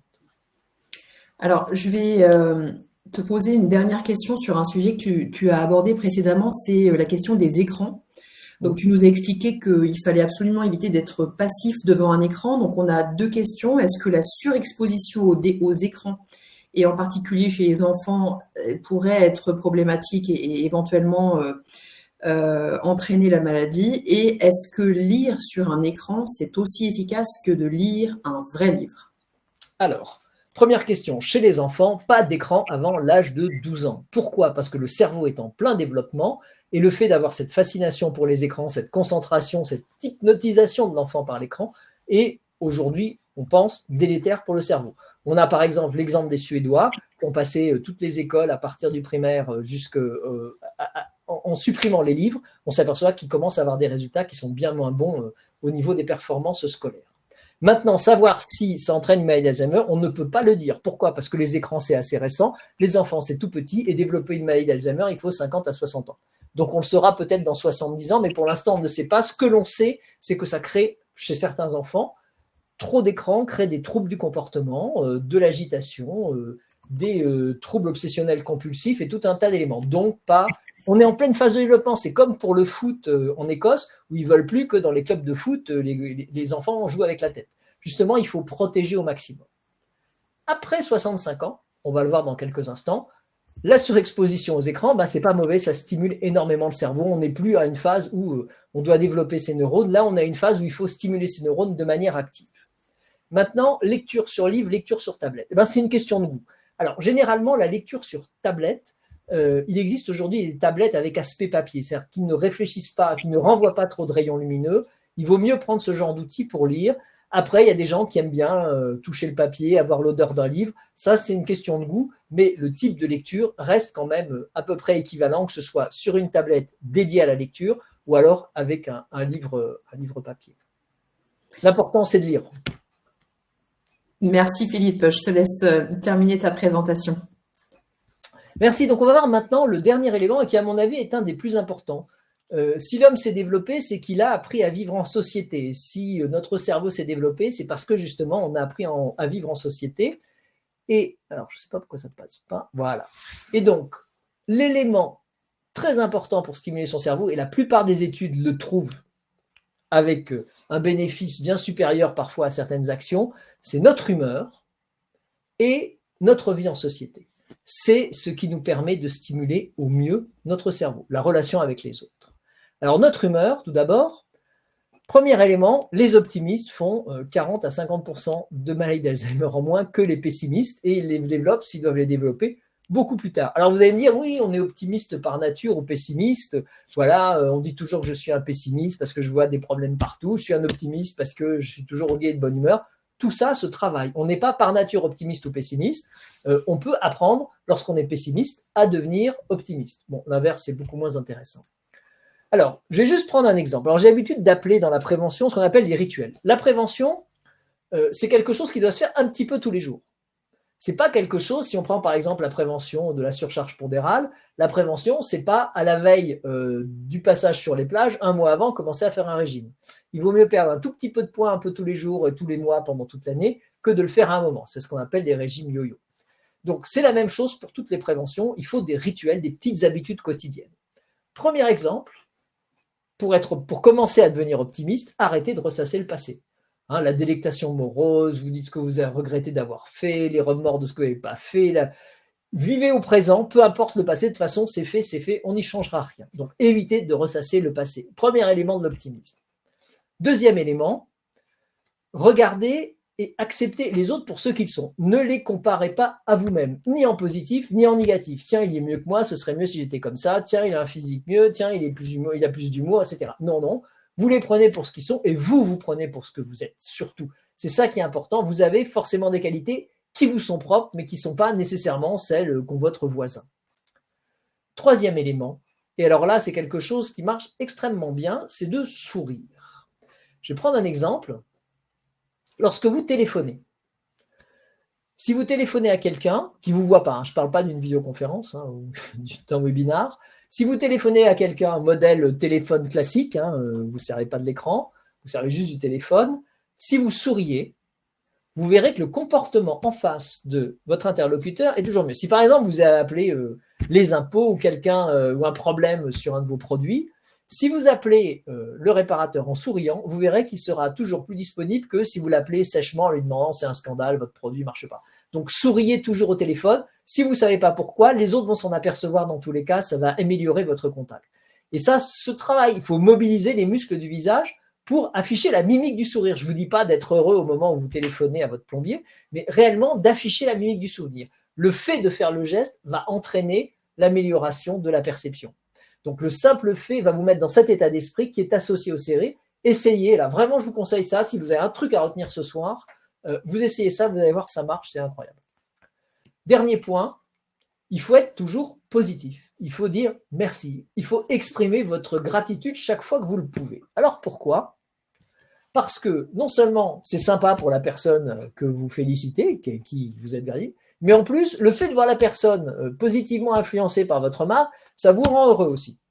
Donc, il y a des signaux bilatéraux qui se passent lorsque vous êtes sympa. Vous dites, ben voilà, vous êtes en pleine forme, tiens, vous êtes passé chez le coiffeur, ça vous va vachement bien, un peu de gratitude, un peu de gentillesse, c'est très positif. Alors, ça a l'air un peu bébête tout ça, mais ça fait partie de notre instinct. C'est comme ça qu'on a construit des sociétés, et pas systématiquement en se tapant sur la tête. Donc, en pratique, souriez. Essayez le truc du sourire au téléphone, vous allez voir. Vous appelez quelqu'un qui n'est pas très sympa avec vous d'habitude, et vous lui parlez en souriant. D'accord ? Il ne s'agit pas d'être heureux de lui parler, mais juste souriez, vous verrez, son fonctionnement va s'adoucir de manière incroyable. Et puis, chaque fois que vous pouvez le dire merci, trouver quelque chose de sympa, faire un compliment, ça va entraîner un sentiment chez la personne que vous allez percevoir et qui va en fait aller de l'un à l'autre et rentrer dans un espace qui va être très positif par rapport à ça. Donc, vous voyez, on peut devenir optimiste. Deuxième élément, le stress. Alors, on en a parlé tout à l'heure avec méditation et autres, on va y revenir là maintenant. Il y a deux types de stress dans la vie. Il y a le stress qui nous a permis d'être aujourd'hui ce qu'on est, c'est-à-dire d'exister parce qu'à un moment, vous êtes trouvés, ou nos ancêtres se sont trouvés en face d'un tigre à dents de sable qui allait les dépecer. Et là, il fallait avoir un grand coup de stress pour stimuler et vos muscles, et votre capacité à courir, et votre capacité à vous échapper, et vos réflexions pour trouver une solution pour éviter de vous faire dévorer. Donc ça, c'est le stress que vous avez. Par exemple, si vous êtes des fans de ça, je ne vous le conseille vraiment pas. quand vous sautez à l'élastique, vous avez une phase de stress qui est héritée de nos ancêtres, alors qui est plutôt positive parce que ça entraîne tout un tas de substances qui vont être sécrétées par votre cerveau. Maintenant, il y a le mauvais stress. Le mauvais stress, c'est quoi? Alors, je vais prendre un exemple en situation. Souvent, on dit que les chefs d'entreprise, qui sont des hommes très occupés, sont des hommes stressés, qui font plus d'infarctus, qui sont beaucoup plus stressés, alors que ceux qui vivent leur vie normale sont tous ces responsabilités. Non, c'est exactement faux. Le chef d'entreprise, il fait 4 fois moins d'infarctus et a 4 fois moins de stress que l'employé de base qui doit subir tous les jours l'influence d'un contremaître, d'un supérieur hiérarchique, qui lui donne des ordres débiles, mais qui doit suivre, dont il sait qu'ils sont débiles. Et ce conflit qui apparaît génère un stress permanent, un stress à bas bruit. Si vous êtes chef d'entreprise, c'est vous qui décidez. Alors, vous pouvez décider des grosses bêtises, vous pouvez être dans de mauvaises situations, mais vous pouvez décider de fuir le stress, vous pouvez décider de le surmonter. Quand vous êtes dans une position de dépendance hiérarchique, c'est beaucoup plus difficile.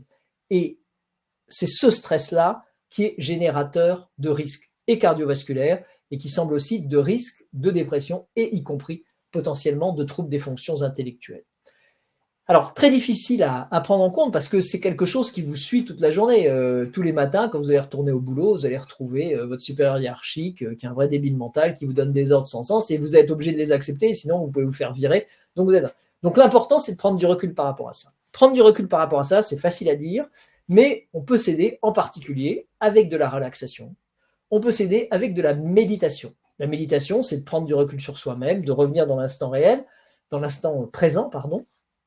Et lorsque vous serez dans cette situation de stress, en quelques minutes, si vous avez l'habitude de vous concentrer, de vous détendre, de faire de la méditation, vous pouvez réduire ce niveau de stress et finalement mieux aborder les choses et le relativiser. Donc le stress, ami s'il vous aide à progresser dans votre vie, comme on a progressé de l'homme des cavernes et du tigre à dents de sable, au chef d'entreprise avec des projets géniaux mais à risque complètement, par rapport à un stress que l'on dit à bas bruit, qui lui va être générateur d'inflammation, de tout un tas de troubles, et contre lequel on peut lutter, là encore, par exemple, par le yoga.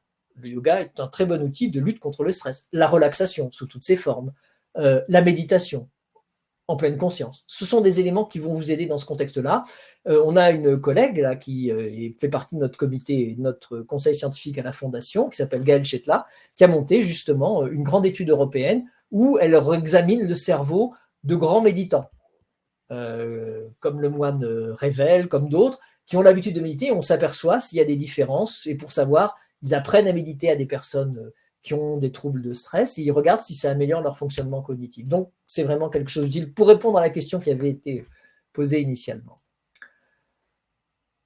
L'autre élément, ça c'était le côté personnel, votre côté humeur. L'autre élément qui est important, c'est les relations sociales.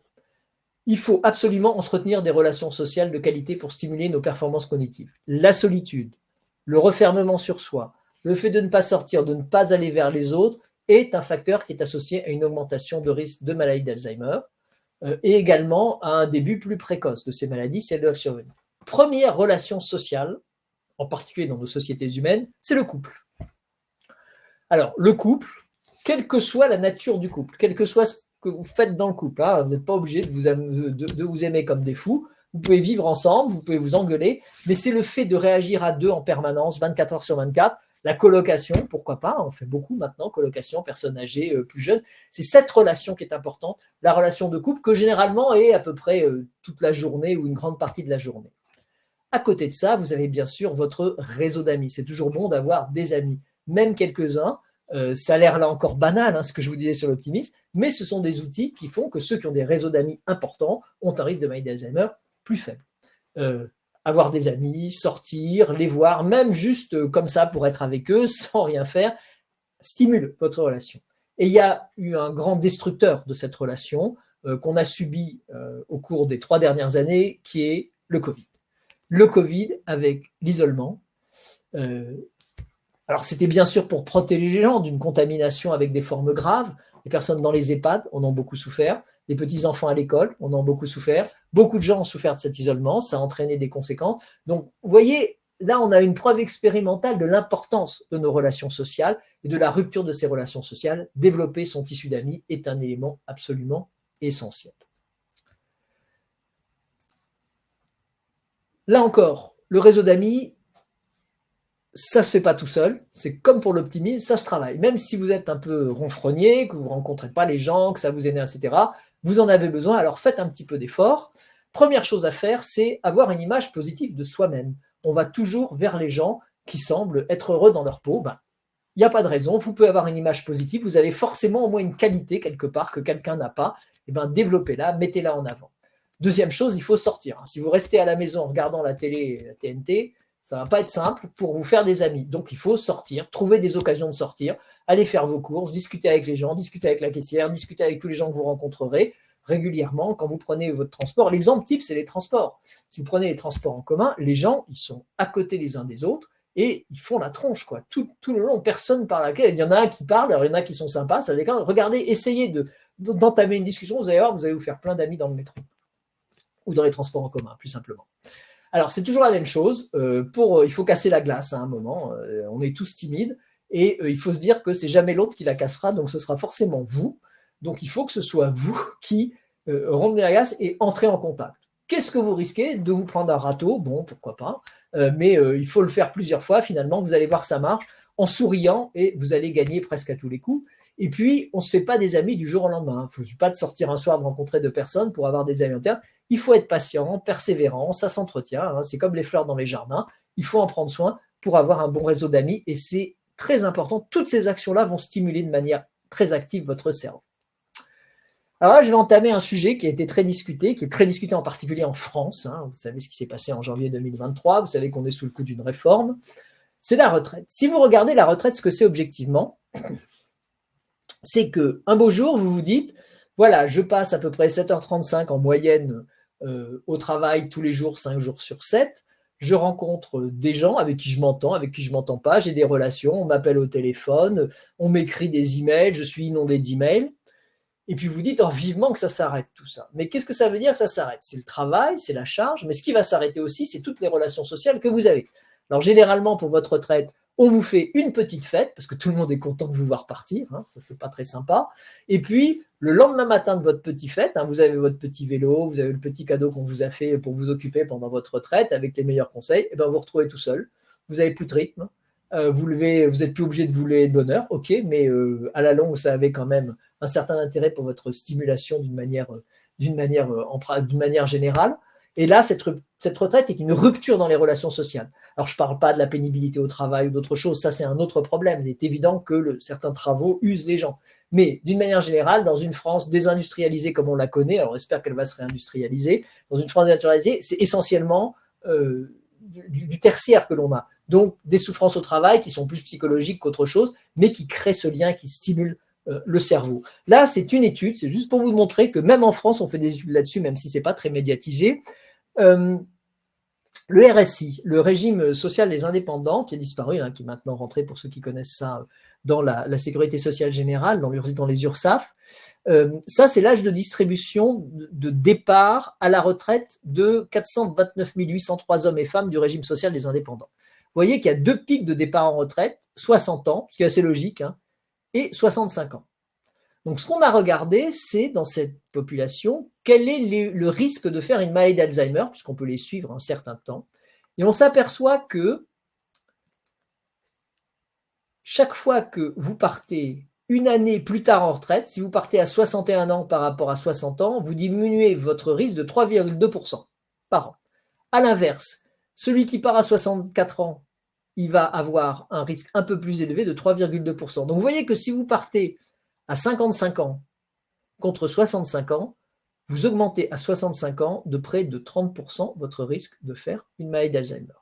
Tout ça, ce n'est pas parce que c'est le travail dur, c'est là encore ce problème de relations sociales que je viens d'évoquer. Alors, ce n'est pas très politiquement correct de parler de tout ça, mais c'est un fait scientifique sur lequel il faut tenir compte. Donc, quand vous partez en retraite, il ne faut pas croire que tout va bien se passer. Il faut le préparer. Il faut continuer à avoir des activités. Alors là, je vais encore dire quelque chose. On a des études qui montrent ça.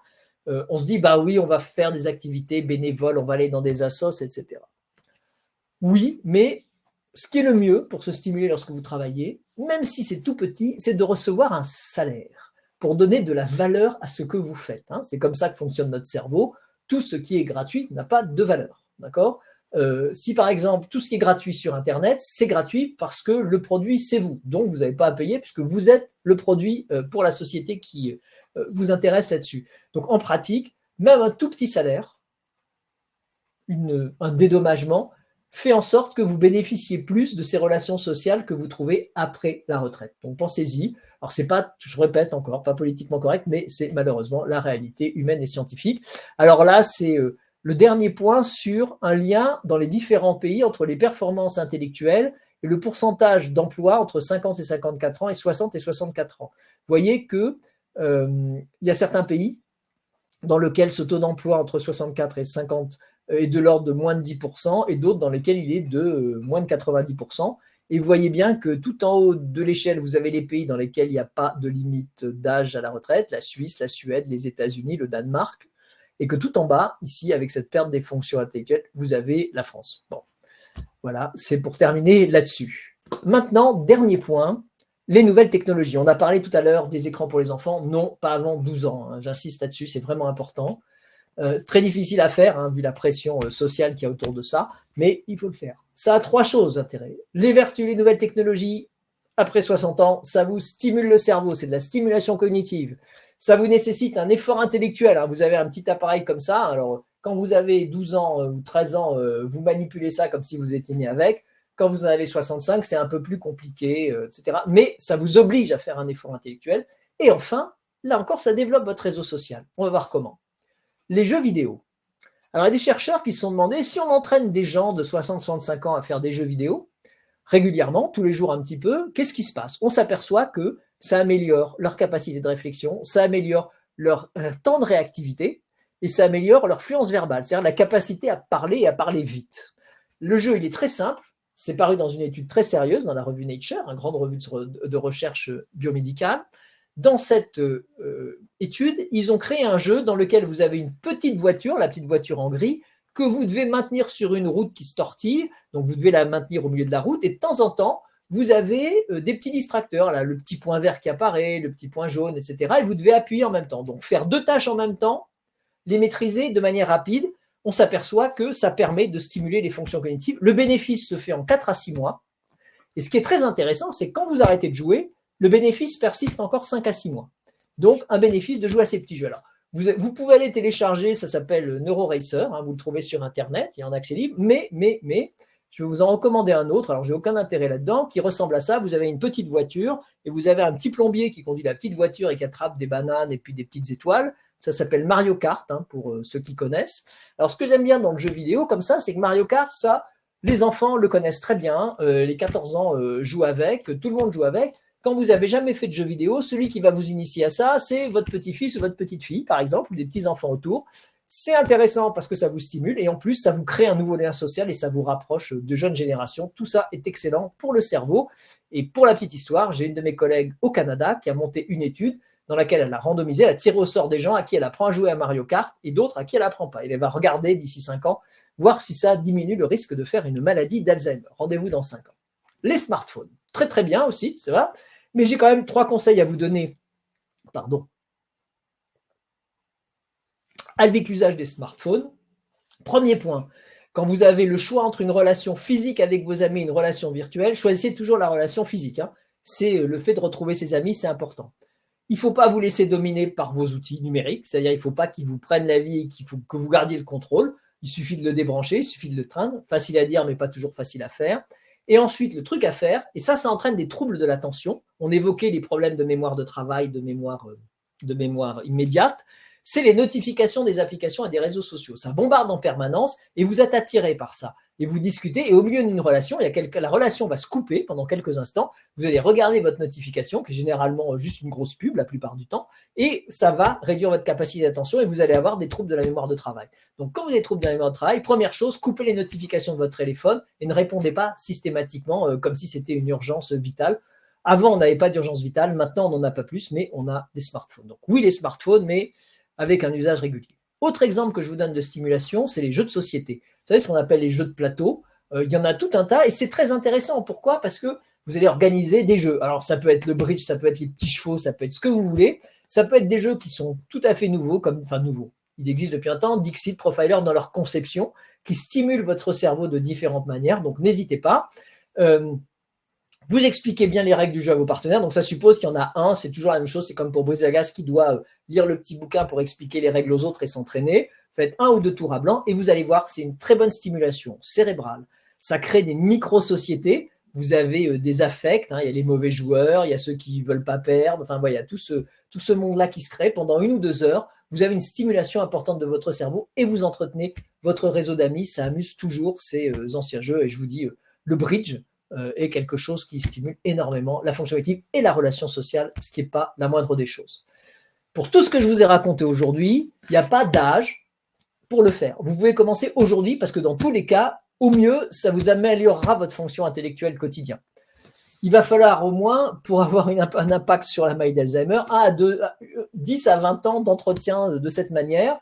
En 2060, la France va compter plus de 35% de plus de 65 ans. Donc, ça ne concerne pas que les patients qui vont faire une maladie d'Alzheimer, ça concerne réellement tout le monde. Ça permet de lutter contre cette baisse des fonctions intellectuelles qu'on a tous avec l'âge.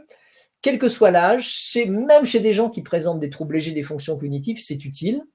Mais il faut mettre en place des actions qui sont individuelles, c'est-à-dire c'est vous qui allez vous engager, des actions qui sont sociales. Si on prend la relation sociale, ça s'entretient aussi socialement. Donc il faut que le social puisse mettre en œuvre ces actions. Et territoriales, on a aujourd'hui des études qui montrent que la façon dont sont organisées les villes, en particulier ce qu'on appelle les villes marchables, où on peut facilement marcher à pied. Je ne parle pas des problèmes de pollution, mais simplement des villes où la distance est relativement raisonnable. La ville la plus marchable en Europe, parce qu'ils ont fait des efforts depuis 1950 là-dessus, pour ceux qui connaissent, c'est Barcelone. Barcelone est une ville marchable. Vous vous déplacez dans Barcelone à pied, vous avez des tas de petits magasins à distance, des écoles à distance, des petits parcs à distance. Tout est fait pour ça. Et c'est la ville dans laquelle on a pu mesurer l'impact de, par exemple, cette marchabilité sur votre risque cardiovasculaire. À Barcelone, les gens ont des indices de masse corporelle un peu plus faibles que le reste de la population. Nous, on étudie beaucoup ça, nous, dans notre équipe de recherche, avec en particulier ce qu'on appelle la marchabilité, c'est-à-dire la capacité qu'a une ville à vous offrir la possibilité de marcher pour faire la plupart de vos actions quotidiennes. Et aux États-Unis, actuellement, c'est né aux États-Unis, cette notion de marchabilité, walkability pour ceux qui parlent l'anglais, et c'était développé par les gens qui sont dans la promotion immobilière pour justement lutter contre l'obésité et de créer des villes marchables. Il faut que tout ça soit bien sûr porté la prévention par une politique forte. Donc, pour conclure, la prévention, 1, est possible. 2, elle est efficace, mais ça va dépendre surtout de vous. C'est vous qui allez pouvoir mettre en œuvre cette prévention. Rappelez-vous, le petit rituel, un petit peu tous les jours, pas un grand coup par semaine. Apprenez à jouer aux petits chevaux, lisez. Tout ça, c'est quelque chose qu'il faut faire un petit peu tous les jours pour justement avancer. Voilà, si vous avez des questions, Magali.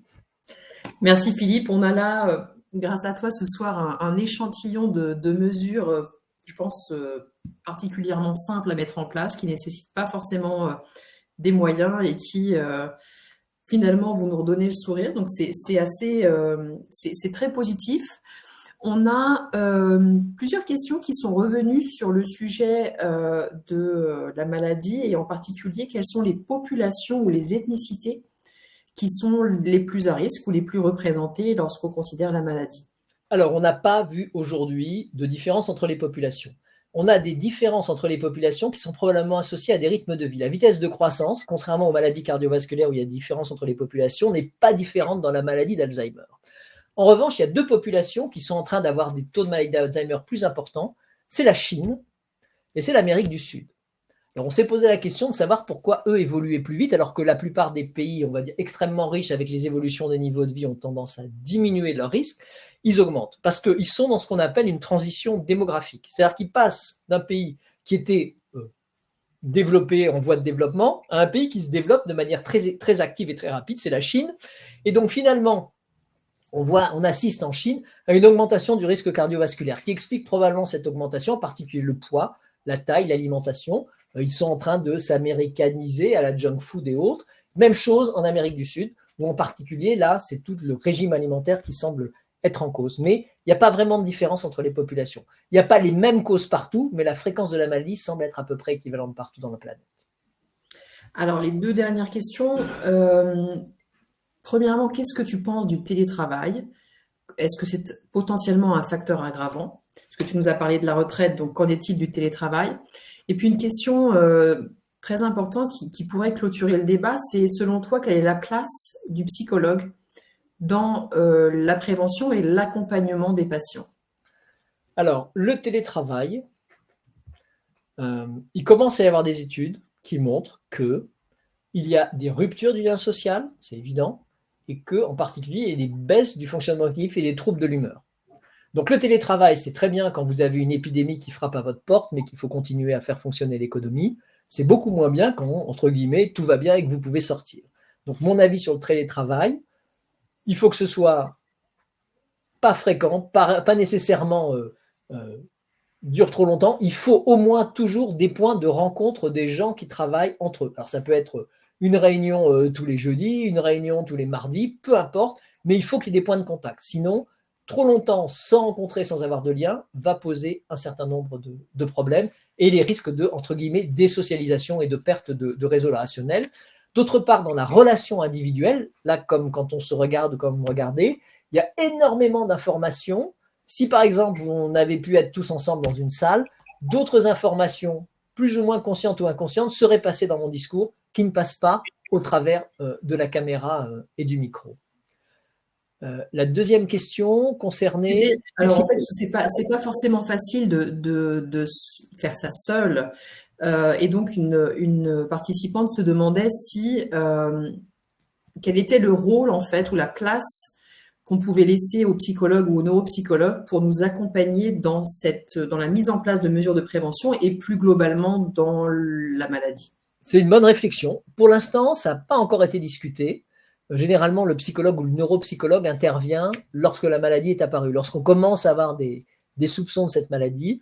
Ce serait intéressant que les psychologues, compte tenu de toutes ces informations, puissent finalement mettre en place des programmes de prévention. Ils ont des éléments de stimulation, ils ont des éléments qui vont permettre en particulier de faire comprendre aux gens qui sont optimistes, qui ne sont pas optimistes ou autres, ça pourrait être utile. Donc en effet, c'est une hypothèse intéressante qu'il faut vraiment creuser. Et puis, donc nos amis psychologues ou neuropsychologues, la porte est ouverte pour que vous puissiez commencer à réfléchir à ce que vous pourriez proposer en fonction de vos compétences, bien entendu, qu'en termes de prévention de la maladie d'Alzheimer. Alors, on est arrivé au bout de l'événement. On a une toute dernière question, si tu es d'accord, Philippe, c'est la musique.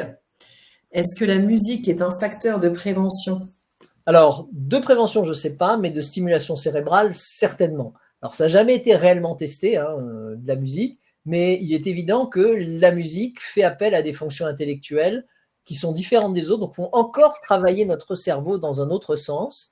Et on s'aperçoit, alors c'est des exemples, c'est pas des études qui ont réellement été faites dans ce contexte, que enfin, il y a en plus quelque chose par rapport à la musique qui est la question de la perception de l'audition. Alors, une parenthèse, la baisse de l'audition, on a une baisse de la vue avec l'âge qu'on corrige. La baisse de l'audition avec l'âge, ça existe aussi, mais on la corrige beaucoup plus rarement.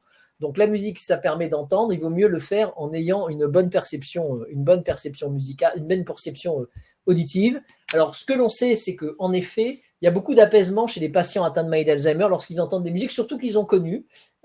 On utilise entre guillemets de la musicothérapie, alors c'est un mauvais terme, thérapie, mais une musique pour justement améliorer le quotidien des patients, pour les calmer, ils sont souvent agités. Maintenant, en termes de prévention, c'est une stimulation cérébrale excellente. Donc, il n'y a aucun problème par rapport à la possibilité d'une prévention. Est-ce que c'est spécifique ou pas? Il va falloir faire d'autres recherches scientifiques pour avoir la réponse à cette question. Merci Philippe et surtout merci à tous pour votre participation et pour votre enthousiasme. On a eu beaucoup de questions ce soir. Et comme Philippe l'a annoncé précédemment, on va reprendre toutes ces questions et les publier avec le replay pour que vous puissiez avoir accès à toutes ces réponses. Et je vous souhaite une très belle soirée à tous. Merci de votre participation et de votre attention. J'espère que ça vous a plu et puis peut-être à une prochaine fois. Très bonne soirée à tous. Au revoir. Au revoir.